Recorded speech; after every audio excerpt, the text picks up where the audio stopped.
నేను ఒక ఆంధ్రప్రదేశ్ ఒక అధికార పార్టీ ఒక ప్రతిపక్ష పార్టీకి నేను ఇక్కడ నుంచి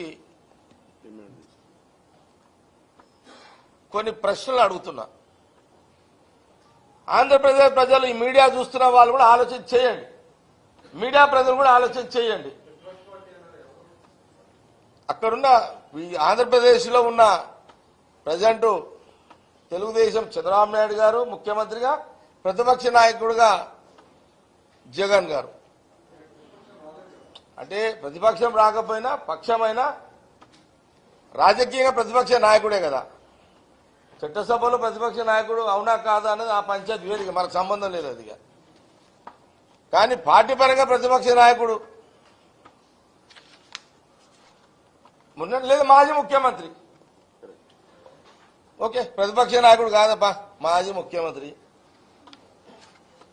ఒక ముఖ్యమంత్రి మాజీ ముఖ్యమంత్రి నేను అడుగుతున్నా, కాంగ్రెస్ పార్టీ భవన్ నుంచి అడుగుతున్నా. మీ ఇద్దరికి మోడీ గారితో మంచి దోస్తానం ఉంది. జగన్ గారు ముఖ్యమంత్రి ఉన్నా చంద్రబాబు నాయుడు దోస్తే, చంద్రబాబు నాయుడు వైఎస్ఆర్ జగన్ ఉన్నా ఆయన దోస్తే, ఈ చంద్రబాబు నాయుడు కూడా చంద్రబాబు నాయుడు తోటి దోస్తానం మీ ఇద్దరికి ఉంది. విచిత్రం ఏంటంటే చంద్రబాబు నాయుడు గారు ప్రధానమంత్రి మోడీ గారు చంద్రబాబు నాయుడు గారు ముఖ్యమంత్రి ఉన్నప్పుడు స్టీల్ ప్లాంట్ కార్మికులు ఉద్యమం చేస్తుంటే ఈయన స్టీల్ ప్లాంట్ కార్మికులను పరామర్శించడానికి పోయిండు.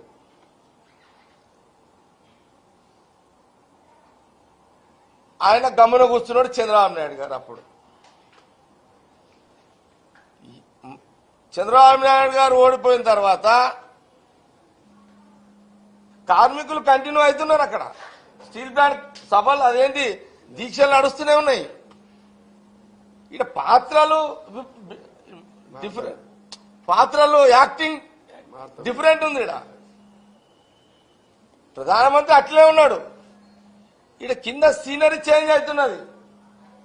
చంద్రబాబు నాయుడు గారు ముఖ్యమంత్రి ఉన్నప్పుడు కార్మికులు, విశాఖ కార్మికులు ఉద్యమాలు చేస్తుంటే రోడ్ల పొంటి వాళ్ళ పాపం వాళ్ళ ఆవేదన దీక్షల ద్వారా చేస్తుంటే అప్పుడు జగన్ పోయి శిబిరంలో అటెండ్ చేసిండు, వైజాగ్ పోయిండు. చంద్రబాబు నాయుడు గారు టర్మ్ అయిపోయింది ముఖ్యమంత్రిగా, తర్వాత జగన్ ముఖ్యమంత్రి అయ్యిండు. సేమ్ మళ్ళీ వాళ్ళు అట్లని దీక్షలు చేస్తారు వైజాగ్ స్టీల్ ప్లాంట్ వాళ్ళు. అప్పుడు చంద్రబాబు నాయుడు గారు పోయినా లేదు, అదే మళ్ళా రాష్ట్ర అధ్యక్షుడు మళ్ళీ అప్పుడు చంద్రబాబు నాయుడు గారు మళ్ళీ ఆయన పోయిండు ఎక్కడికి, విశాఖ కార్మికుల శిబిరానికి. ఇది అయిపోయింది. మళ్ళా ఇదొక 5 ఏళ్ళు ఇదంతా. పాపం విశాఖ స్టీల్ కార్మికులు అట్లనే ఉన్నారు, ఇంకా రోడ్డు మీద టెంట్లు వేసుకుని వాళ్ళ లైఫ్ అట్లనే ఉంది, వాళ్ళ టెంట్ అట్లే ఉన్నాయి. ఇక్కడ ఎక్స్చేంజ్ వీలు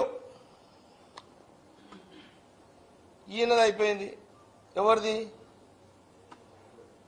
ఇప్పుడు మళ్ళీ చంద్రబాబు నాయుడు గారు మళ్ళీ ముఖ్యమంత్రి అయ్యిండు.